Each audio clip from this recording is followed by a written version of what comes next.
Hey guys, thought I'd show you this, do a little quick video on it. Kind of neat. It's a little 24-foot tilt bed trailer. I grabbed it yesterday because as I get into these lower vehicles and start building them, plus I wanted a little stouter trailer. It's a 14,000 pound trailer, GVW trailer, gross vehicle weight. And it's got the 8 lug wheels, a little bigger tires, because I'm going to be going out to Colorado here shortly, and I want to make sure I had something a little stouter. It's got a wireless tilt set up on it. It's hydraulic, so it'll tilt down, and then you can drive up on it. That way I don't have to dig ramps out. I'm selling my other CH10 Big Tex. It's 10,000 pound, 5 ton. But you guys can see this one. So it's on the ground back there, and you just drive up. I'm going to be doing several things to this. It's not a high dollar trailer. I think this was like $6,900 dollars. And then it's made over there in Alabama. It's about an hour away. I run over there, a little town over there, makes them, and I'll be doing some work to it. Mostly some things that I think could probably be reinforced. The welds are okay on it. It's just a big old steel straight bed trailer. I got a winch that I'm putting up here that a receiver, and then I'll have a cradle winch that I put up there that I use. And then these bars here behind these, I'll have 2 toolboxes. They won't be bad. They'll be here. I can maybe show them later. Then inside this box will be I'll have a battery charger. I'll have offshore power that I probably plug in here or somewhere, and so I can charge the battery that's in there. I don't have the key to open it up, but I'm going to put some hasp on it so I don't have to lock it, and then I can flip it open, just lock it when it's done. And I'll probably put a power jack on this. They've welded that one on there. I'll cut it off, make a bracket, and put a power jack on it that I can run off of that battery. Since it's got a battery, you can do a little more. We can play with it a little more. And then I've probably got, I don't know, $200 or $300 worth of stuff coming to customize it to make it like mine. And they used a lot of the cheapest stuff on here and stuff, but I'll beef all that up. I'll put marker lights on the nose and on the side. I'll add probably maybe an extra stake pocket. Got a spare coming. It's kind of a trick little thing. It goes in one of these pockets. Whoops, let me get centered here. It goes in one of these pockets and holds a spare. And then it still has a D-ring on it, so you can still use the pocket, which is kind of cool. And then I made later, after I add some more of these stake pockets, because I got them. I'm just putting them on there because I got them. Doesn't really probably need them. It's got 4 D-rings on it. They're 4,000 pound D-rings. I'll probably put 12,000 pounders on there. But I may run a rub rail down the side just to do it. And then I got a set of steps coming that I'll weld on there. But I wanted a diamond plate, and I wanted a little bit longer and more stable trailer. The Big Tex works good. And then I got it when I was running the F-150. Now that I got the 250, I want this bigger, more rugged, and then also more capable trailer. This fender here unbolts, the other one doesn't. I don't know why they didn't make them both unbolt. Be easy to do, but oh well, it doesn't matter. I never take fenders off anyway.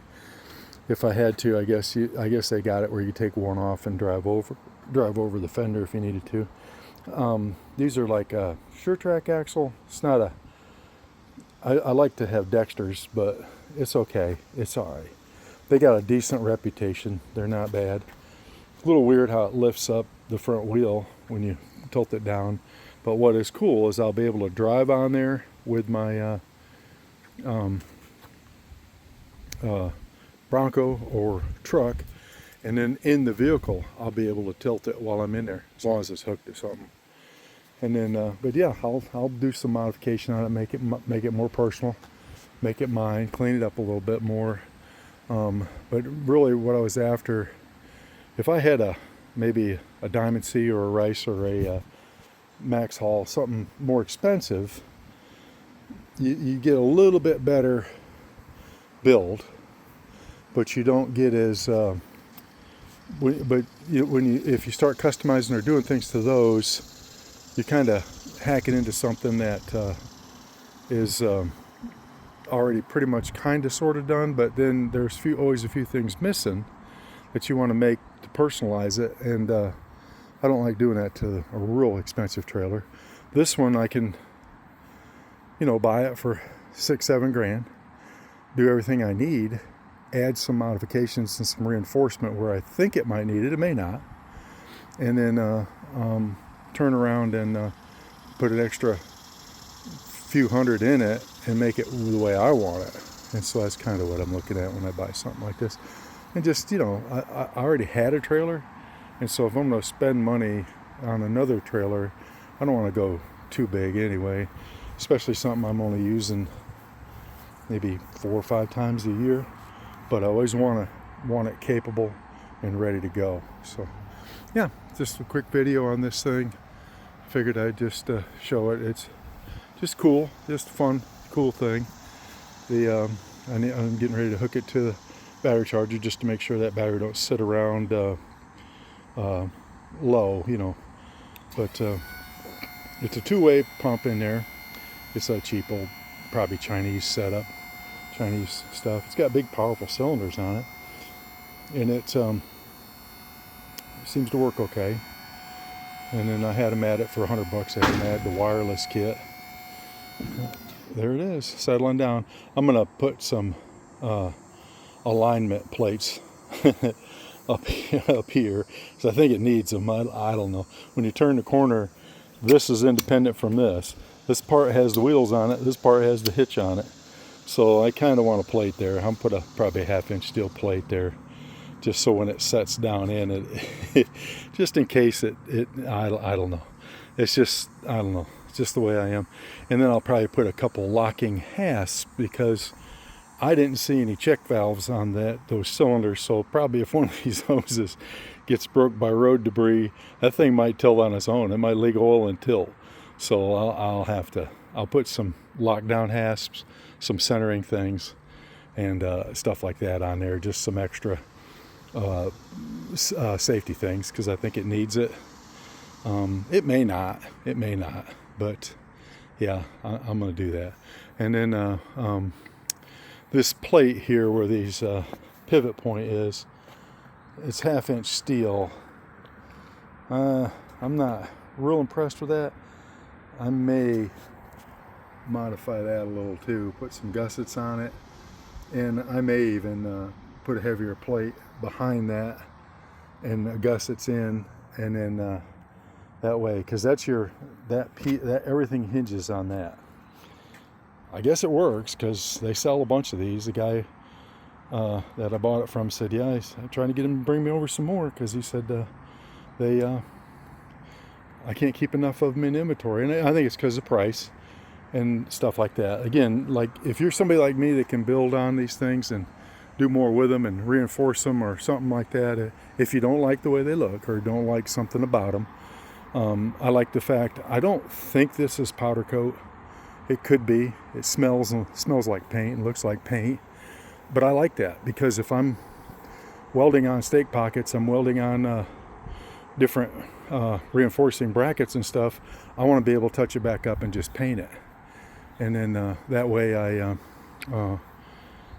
can modify it without hurting powder coating. So I'm glad. I think it's painted. So, but yeah, I'll have those 2 boxes for my straps, and I'll have lights on it to so I can tell where the end and the front is. Probably more conspicuity tape on the sides, and I'll take that triple T trailer off and put a little conspicuity tape there, so I have both ends even. And then I'll add like they said, the lighting, and I'll add a couple floodlights after I get the boxes on there and see where things lay out. I ordered a couple floodlights, so then at night I can light up the deck. And I may put a couple rock lights on the inside of those fenders pointing in. But again, this will be something I'll do a little later. I'm going to kind of keep it intact like it is now, except for adding the winch receiver and the 2 toolboxes so when I go to Colorado. But then after I get back, I'll do some of those other modifications and make it where probably, if everything goes good on the trip, this will be the last trailer I buy. I probably won't need anything more elaborate unless I ever went to a gooseneck and wanted to haul both Broncos or whatever.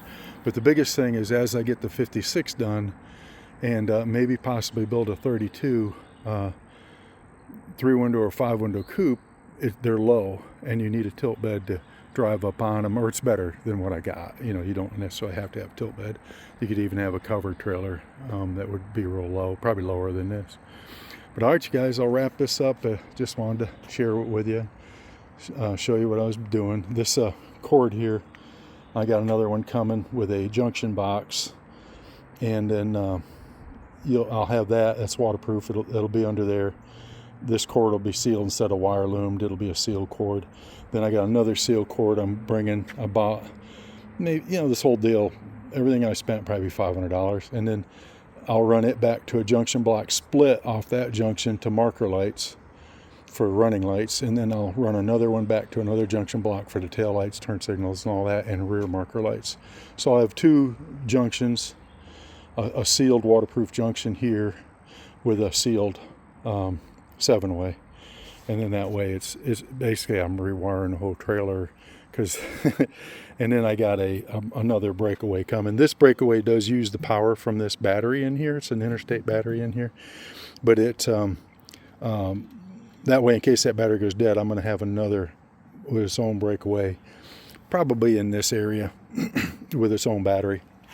That way, if this battery's ever dead, I'm going to probably have a shut-off on this battery too that kills the system so it doesn't drain, and then while it sits, and then I'll need that battery in case I go down the road and hadn't turned on the main power.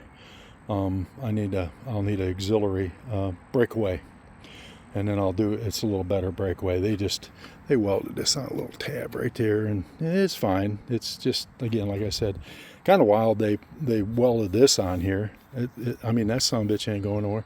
The only thing is I'll have to I'll cut it here and put a plate on it, and then I'll cut it loose on the sides and there, and I'll put a plate where I can stick a power jack in there, just because I got a battery in there. So I can run the power jack wirelessly, and I can run the trailer wirelessly, and I don't have to sit there and crank it. I don't have to do other things. And what's kind of cool, I could literally be in the truck and raise and lower this up and down on my ball wirelessly with and then tilt the trailer wirelessly if I needed to from inside a vehicle or inside my truck.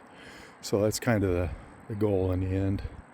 All right, you guys, bored you long enough with this, but yeah, we'll see, and I'll let you guys know longer term, because again, a trailer this size, probably 10 grand, give or take, maybe 85, 9,000. And so getting this for 65 is what it was listed for, and then there's tax and the $100 for the wireless. I didn't think it was too bad. So it does what I think it'll do what I need to do. All right, you guys, see you later. Bye.